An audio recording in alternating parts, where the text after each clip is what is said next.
Hello guys, आप देख रहे हैं स्टडी विद नवीन शर्मा और ये इतिहास का दूसरा वीडियो है। इससे पहले एक वीडियो अपलोड हो चुका है जिसमें हमने पुरा पाषाण काल, मध्य पाषाण काल और नव पाषाण काल के बारे में समझा था। आज हम समझेंगे सिंधु घाटी सभ्यता के बारे में। ये वीडियो यूपीपीसीएस, वनडे एग्ज़ाम्स और सभी एग्ज़ाम्स के लिए इम्पोर्टेंट है, जिसमें भी आपका इतिहास पूछा जाता है और सभी पॉइंट्स आपके लिए महत्वपूर्ण हैं। ज़्यादातर पॉइंट्स कभी ना कभी एग्ज़ाम्स में आए हुए हैं और कुछ पॉइंट्स ऐसे हैं जो एग्ज़ाम में पूछे जाने की संभावना है। तो चलिए शुरू करते हैं वीडियो को। सिंधु घाटी की सभ्यता। सिंधु घाटी की सभ्यता का एक अन्य नाम हड़प्पा सभ्यता भी है। ठीक है, हड़प्पा सभ्यता भी कहते हैं इसे और सिंधु घाटी की सभ्यता भी कहते हैं।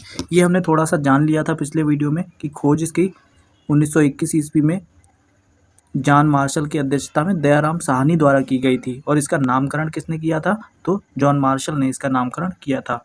समकालीन सभ्यताएं भी हमने देख ली थी। चीन की सभ्यता, मेसोपोटामिया की सभ्यता, और ये कौन सी, डजला फरात नदी के किनारे थी।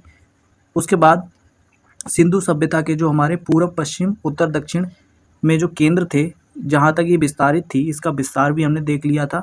यहाँ पूरब में आलमगीरपुर, मेरठ, हिंडन नदी के किनारे, और ये उत्तर प्रदेश में है। यहाँ मांडा, लद्दाख, जम्मू कश्मीर वाले पार्ट में चेनाब नदी के किनारे, ये उत्तर साइड में है। और ये पश्चिम साइड में सुरखोर्दा, पाकिस्तान के बलूचिस्तान प्रांत में है। और ये दाश्क नदी के किनारे दैमाबाद, ये हमारा दक्षिण साइड में है, महाराष्ट्र, और महाराष्ट्र में स्थित है प्रवरा नदी के किनारे। ठीक है, सर्वाधिक जनसंख्या घनत्व वाला स्थान था ये। इतना हमने लास्ट वीडियो में जान लिया था। आगे देखते हैं नेक्स्ट पॉइंट को। सिंधु सभ्यता, सिंधु घाटी की सभ्यता का क्षेत्रफल विस्तार 12,99,000 वर्ग किलोमीटर है। ठीक है, 12,99,000 वर्ग किलोमीटर इसका क्षेत्रफल विस्तार है सिंधु घाटी सभ्यता का। उनकी व्यवस्था 2 टीलों में विभाजित थी। सिंधु घाटी की जो सभ्यता थी उसकी व्यवस्था 2 टीलों में विभाजित थी, पश्चिमी टीला और पूर्वी टीला। पश्चिमी टीला में उच्च वर्ग रहता था, राजा, पुरोहित जैसे लोग, और पूर्वी टीले में कौन रहते थे? निम्न वर्ग रहता था, मजदूर या किसान जैसे लोग। मजदूर और किसान किस में रहते थे? पूर्वी टीले में। इसके बाद नेक्स्ट पॉइंट देखते हैं। धौलावीरा 3 टीले में विभाजित थी। धौलावीरा सिंधु घाटी की सभ्यता में एक ऐसा स्थान है जो 3 टीलों में विभाजित था। ये एकमात्र स्थान है। पश्चिमी टीला था, इसमें मध्य टीला था और पूर्वी टीला था। ठीक है, तो ये बात याद रखेंगे। ये पॉइंट कई बार एग्जाम्स में पूछा गया है कि धौलावीरा ऐसा कौन सा स्थान है जो 3 पार्ट में डिवाइड था। तो ये 3 भागों में एकमात्र धौलावीरा था। सिंधु घाटी सभ्यता की लिपि भाव चित्रात्मक। ठीक है, भाव चित्रात्मक मतलब इसमें चित्र की तरह लिखा हुआ है। आपको देखने से ऐसा लगेगा जैसे चित्र बने हुए हैं। और ये कैसे? दाएं से बाएं साइड में लिखी गई है। ठीक है, दाएं से बाएं साइड में लिखी गई है। पिक्टोग्राफी इसको बोलते हैं, भाव चित्रात्मक लिपि को। इसके बाद आगे बात करते हैं समाज। समाज कैसा था? तो मात्र सत्तात्मक समाज था, मतलब प्रधानता किसकी थी? माता की या महिलाओं की। घर में ईंटों का प्रयोग होता था। अगर ईंटों की बात करें तो उनका अनुपात क्या था? तो ये लेंथ थी उनकी 4, ये जो अनुपात होता 4:2:1 का, ये लेंथ थी, ये विड्थ थी, मोटाई, और ये ऊंचाई। ठीक है, तो ये तीनों चीज़ें इस अनुपात में ईंट होती थी। जो उनकी ईंट होती थी उसका अनुपात ये था। कभी पूछ ले तो याद रखेंगे। ठीक है, उसके बाद आगे देखते हैं। पवित्र पशु की बात कर लेते हैं तो कुबड़ वाला बैल, वृषभ जिसको बोलते हैं, शंख युक्त पशु। ठीक है, ये पवित्र पशु होते थे 3, एक कुबड़ वाला बैल, एक वृषभ जिसे साधारण बैल कहते हैं, और शंख युक्त पशु। ठीक है, जो एक सींग वाला, मतलब उसके सींग होता था, शंख युक्त पशु भी एक था। उनके 3 पवित्र पशु होते थे। आकृति इसकी बात कर लेते हैं, सिंधु घाटी सभ्यता की कैसी थी? तो त्रिभुजाकार, क्षेत्रफल विस्तारित था। ठीक है, त्रिभुजाकार आकृति थी। व्यवसाय की बात कर ले तो कृषि और व्यापार, इनका मुख्य व्यवसाय क्या था? कृषि और व्यापार करना। वर्ग, तो इसमें कौन कौन से वर्ग रहते थे? विद्वान, योद्धा, व्यापारी और श्रमिक, चारों वर्ग यहाँ पे रहते थे या देखने को मिलते हैं। सिंधु घाटी सभ्यता के स्थलों की बात कर लेते हैं तो हड़प्पा पाकिस्तान में स्थित है। 1921 में खोजा गया, रावी नदी के किनारे है। दयाराम साहनी ने इसकी खोज की है। ये सारी चीज़ें याद रखेंगे आप। दूसरा है हमारा मोहनजोदड़ो, पाकिस्तान में ही स्थित है। 1922 में इसकी खोज हुई, सिंधु नदी के किनारे है, और आर.डी. बनर्जी ने इसकी खोज की थी। अभी इनको मैप में भी देखेंगे हम, ये कहाँ कहाँ पे स्थित है। तीसरा है हमारा चनहुदड़ो, पाकिस्तान में स्थित है। 1931 में इसकी खोज हुई, सिंधु नदी के किनारे है। और गोपाल मजमूदार ने इसकी खोज की थी। उत्खनन मैके के द्वारा किया गया, ठीक है। उत्खनन किसके द्वारा? मैके के द्वारा कराया गया था। इसके बाद रोपड़ की बात कर लेते हैं। तो रोपड़ ये हमारा 1953 में खोजा गया था और सतलज नदी के किनारे है। यज्ञदत्त शर्मा प्लस वत्स के द्वारा, ठीक है, यज्ञदत्त शर्मा और वत्स के द्वारा इसकी खुदाई की गई। उसके बाद 5वां स्थान हमारा कालीबंगन है, राजस्थान में स्थित है, 1951 में खोजा गया, घग्गर नदी के किनारे है और बालकृष्ण भट्ट प्लस घोष के द्वारा ये खोजा गया था, ठीक है। उसके बाद आलमगीरपुर की बात कर लेते हैं, उत्तर प्रदेश में 1953 में हिंडन नदी के किनारे है और यज्ञदत्त शर्मा द्वारा खोजा गया था। मोस्टली आपको याद रखना है जो मोहनजोदड़ो और ये याद रख लेंगे आप, धौलावीरा गुजरात में भोगवा नदी के किनारे है, जेपी जोशी। इनकी खोजकर्ता हमें याद रखने की जरूरत नहीं है। बनवाली ये हरियाणा में है, सरस्वती नदी के किनारे विष्ट द्वारा खोजा गया था। हमें जो इंपॉर्टेंट है वो कौन सी नदी के किनारे कौन सी जगह थी, तो वो याद रखना जरूरी है। राखीगढ़ी ये हरियाणा में है, सरस्वती और दुष्दती नदी के किनारे है, ठीक है। और ये लोथल की बात कर लेते हैं तो ये भोगवा नदी के किनारे है। लोथल कहाँ है? भोगवा नदी के किनारे है, गुजरात में, ठीक है, याद रखेंगे। और ये रंगभान भाप, तो ये याद करने इंपॉर्टेंट नहीं है, उसमें आप इतना खोपड़ी खराब नहीं करनी है। बस हमें याद रखना है कि कौन सा स्थान कौन सी नदी के किनारे था, यहीं तक पूछा जाता है। बाकी ये याद करेंगे आप तो इसमें वो बहुत ज़्यादा उसका लाभ नहीं मिलेगा। इसके बाद हम देख लेते हैं ये जो स्थान थे उनमें से मैप में ये कहाँ पे, तो ये हड़प्पा स्थल दिए गए हैं। यहाँ पे मैप में हड़प्पा स्थल दिए गए हैं, जो भी हड़प्पा सभ्यता के स्थल थे, ठीक है।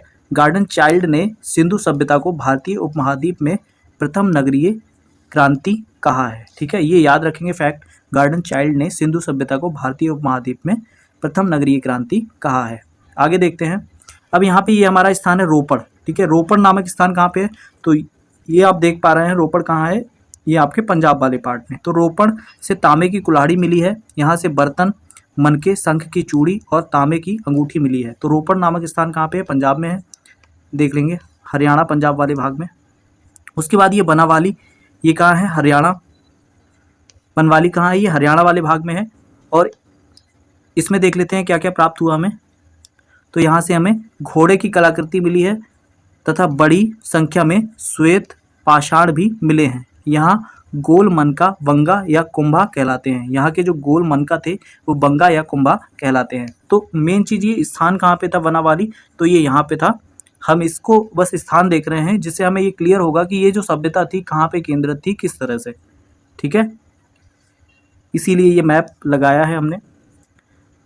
यहाँ पे देखते हैं लोथल नामक स्थान कहाँ था? गुजरात में। और ये कहाँ पे था? यहाँ पे। लोथल की नगर योजना हड़प्पा व मोहनजोदड़ो के समान यहाँ से मनके का कारखाना, अग्निवेदिका और चावल के साक्ष्य मिले हैं, ठीक है। तो मैप में आपने वैसे ज्योग्राफी पढ़ी होगी, लेकिन हिस्ट्री को मैप में पढ़िएगा।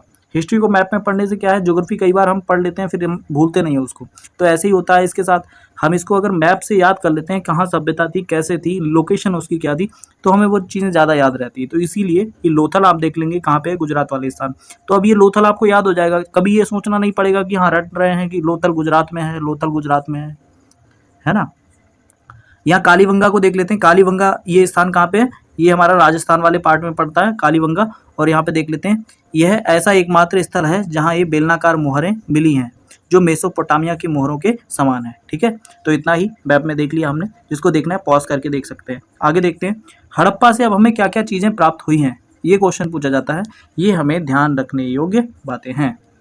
तो शहरी निवास था हड़प्पा में, गृह निर्माण ग्रिड पद्धति के आधार पर हुआ था, जले हुए गेहूं एवं जौ के साक्ष्य मिले हैं यहाँ से, ठीक है।